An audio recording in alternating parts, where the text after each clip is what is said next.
وہ قصہ ہے نا کہ جنگ چل رہی تھی تو مسلمانوں کے خلیفہ کی زرہ یعنی باڈی آرمر گم ہو گیا، جو کہ اس وقت بولٹ پروف جیکٹ کے طور پر استعمال کیا جاتا تھا۔ اس کو بڑا تلاش کیا گیا لیکن وہ نہ مل سکا۔ جنگ ختم ہو گئی، لشکر شہر واپس آ گیا۔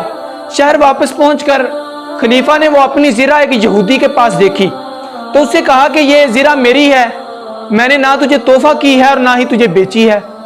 تو یہودی کہنے لگا کہ یہ زرہ تو میری ہے، کیونکہ یہ میرے پاس ہے تو میری ہے۔ تو خلیفہ نے تمام تر طاقتوں اور اتھارٹیز کے باوجود کہا کہ اگر تم نہیں مانتے تو چلو عدالت سے فیصلہ کروا لیتے ہیں، ہمارا فیصلہ عدالت کرے گی۔ دونوں عدالت میں چلے گئے۔ قاضی صاحب نے جب کیس شروع کیا تو خلیفہ سے کہا کہ آپ اپنی شکایت بیان فرمائیں۔ خلیفہ نے کہا کہ یہ جو زرہ یہودی کے پاس ہے یہ میری زرہ ہے، نہ میں نے اسے بیچی ہے اور نہ ہی اسے تحفہ کی ہے۔ تو یہودی سے پوچھا تم کیا کہتے ہو اس بارے میں؟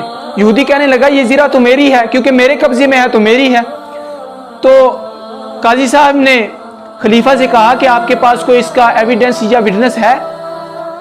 تو خلیفہ نے کہا جی ہاں ہے، یہ میرا بیٹا ہے اور ایک غلام ہے، یہ دونوں اس بات کے گواہ ہیں کہ یہ زرہ میری ہے۔ تو قاضی صاحب نے کہا کہ قانون یہ ہے کہ بیٹے کی گواہی باپ کے حق میں اور غلام کی گواہی آقا کے حق میں قبول نہیں کی جاتی۔ تو اگر آپ کے پاس اس کے علاوہ کوئی ثبوت نہیں تو پھر فیصلہ یہودی کے حق میں ہو جائے گا۔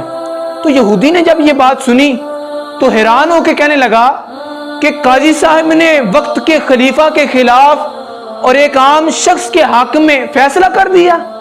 میں گواہی دیتا ہوں کہ یہی دین حق ہے، اور میں گواہی دیتا ہوں کہ اللہ کے سوا کوئی معبود نہیں، اور بے شک محمد صلی اللہ تعالی علیہ وسلم اللہ کے رسول ہیں۔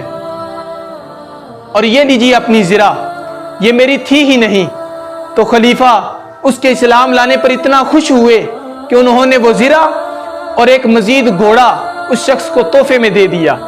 اور یہ جان کر آپ کو اور بھی مزہ آ جائے گا کہ وہ خلیفہ حضور علیہ السلام کی گود میں پرورش پانے والے شیر خدا علی المرتضیٰ کرم اللہ وجہ الکریم تھے، اور جس بیٹے کو انہوں نے گواہ کے طور پر پیش کیا وہ حسن مجتبی رضی اللہ تعالیٰ عنہ تھے، اور جو قاضی صاحب تھے وہ اسلام کے عظیم بزرگ قاضی شریح رحمت اللہ تعالیٰ علیہ تھے۔ اس واقعے سے کلیئر ہو جاتا ہے کہ اسلام اپنی فیئرنس، جسٹس اور عدل کے ساتھ پھیلا ہے۔ اگر آج ہم عدل و انصاف نہیں کرتے تو یقین جانیے کہ ہم سے بڑھ کر دین کو نقصان پہنچانے والا شاید کوئی نہ ہو۔ تو ہمیں عدل انصاف قائم کرنا چاہیے اور ظلم سے بچنا چاہیے، کیونکہ حضور علیہ السلام نے ارشاد فرمایا کہ ظلم سے ڈرو، کیونکہ ظلم کی سزا سے زیادہ خطرناک سزا کسی اور گناہ کی نہیں۔